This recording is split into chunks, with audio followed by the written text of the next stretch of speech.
Hi guys, welcome back in travel unboxing with Sarita Raksania. Thank you so much मेरी last video को देखने के लिए और मुझे सपोर्ट करने के लिए। आज मैं लेकर आई हूँ अपनी जो मेरी लास्ट वीडियो थी उसी से कनेक्टेड होती हुई नेक्स्ट वीडियो।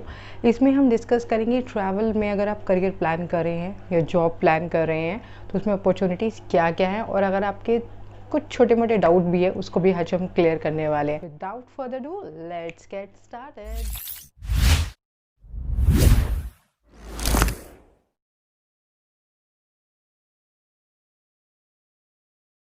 मैं समझ सकती हूँ आपके माइंड में आ रहा होगा कि यार कोरोना के पीरियड में ट्रैवल इंडस्ट्री में जॉब, जहाँ पर सबसे ज़्यादा मार ही ट्रैवल इंडस्ट्री को पड़ी है। आई रियली अग्री, बट मैं आपको बता देना चाहती हूँ कि ट्रैवल इंडस्ट्री कभी ना ख़त्म होने वाली इंडस्ट्री है और कोरोना जल्द ही चला जाएगा। और उसके बाद जब ट्रैवल इंडस्ट्री बूम पर आएगी और आप इस पीरियड को, इस फ्री टाइम को जब मेरी वीडियो के ज़रिए और अपना जो आपका करियर एक्सपीरियंस रहा है 1-2 साल का, जितने भी साल का कह लीजिए, या अपने इंस्टीट्यूट का आपकी एजुकेशन रही है, जब आप दोनों को प्लस करके एंट्री करेंगे तो गाइस चक दे फटे नब्दी के लिए, मतलब कि आपकी सारी इन्फॉर्मेशन एक जगह पे इकट्ठी हो चुकी होगी और जब आप एंटर करेंगे तब आपको बहुत अच्छी सैलरी और बहुत अच्छी इन्फॉर्मेशन के साथ आप ट्रैवल इंडस्ट्री में एंटर करते ही काफ़ी लोगों को हेल्प करेंगे, खासकर अपने क्लाइंटल्स को।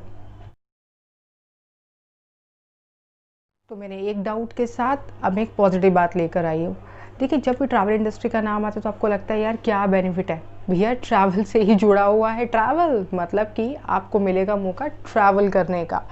तो फिर आप बिल्कुल भी वेट मत कीजिए। डिपेंड ये करता है कि आप कौन सा सेक्टर चूज़ करते हैं, डोमेस्टिक जो कि विद इन इंडिया में होता है, या फिर आप एक इंटरनेशनल सेगमेंट चूज़ करते हैं। उसमें भी बहुत सारे सेगमेंट हैं। ऑस्ट्रेलिया, न्यूजीलैंड सेलेक्ट करते हैं, एशियन कंट्री सेलेक्ट करते हैं, या यूरोप सेगमेंट सेलेक्ट करते हैं, या फिर अमेरिका सेलेक्ट करते हैं। तो चॉइस आपकी है। आने वाली वीडियो में हर एक डेस्टिनेशन की बहुत अच्छी खासी जानकारी आपको मिलने वाली है ताकि आप चूज़ कर सकें अपना इंटरेस्ट ऑफ एरिया और उस हिसाब से आप कर सकें ट्रैवल।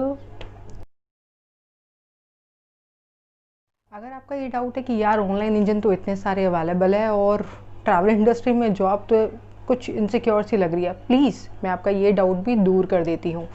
देखिए, मानती हूँ बहुत सारे ऑनलाइन इंजन है, मैं उनका नाम नहीं लेना चाहूँगी, बट मैं आपको ये भी बता दूँ ये ऑनलाइन इंजन भले ही अपना काम बहुत अच्छे से कर रहे हैं या नहीं कर रहे हैं, I don't want to comment on that, but yes, मैं 12 साल से काम करी हूँ और मुझे नहीं लगता कहीं पे भी कि मेरे क्लाइंट्स को ऑनलाइन इंजन की ज़रूरत है। उनको ज़रूरत है कि ऐसे ट्रैवल कंसल्टेंट की जो उनको सपोर्ट कर सके, उनको सही इन्फॉर्मेशन दे सके।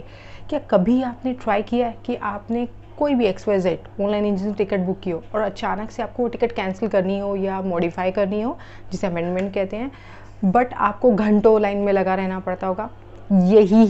यही फ़ायदा है ट्रैवल एजेंट का गाइज।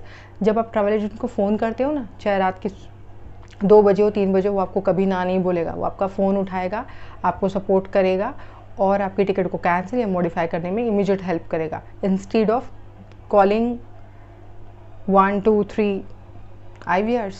तो चॉइस आपकी है। मेरा तो मानना है 10-12 साल में कि ट्रैवल एजेंट, ट्रैवल कंसल्टेंट या टूर ऑपरेटर कहीं नहीं जाने वाला। ऐसे बहुत से ऐसे क्लाइंट हैं जिनको एक अच्छे ट्रैवल कंसल्टेंट की ज़रूरत होती है और वो हम बन सकते हैं, इवन आप भी बन सकते हैं। अब बात आती है कि अगर यार करियर स्टार्ट करना है ट्रैवल में तो मिनिमम सैलरी क्या होती होगी।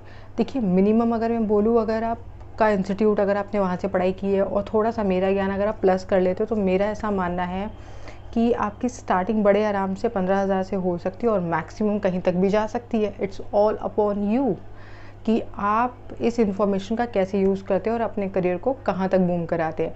तो आज की वीडियो यहीं तक ही। प्लीज़ मेरे चैनल को लाइक, शेयर एंड सब्सक्राइब करना ना भूलें और हम मिलते रहेंगे बहुत सारी वीडियो के साथ।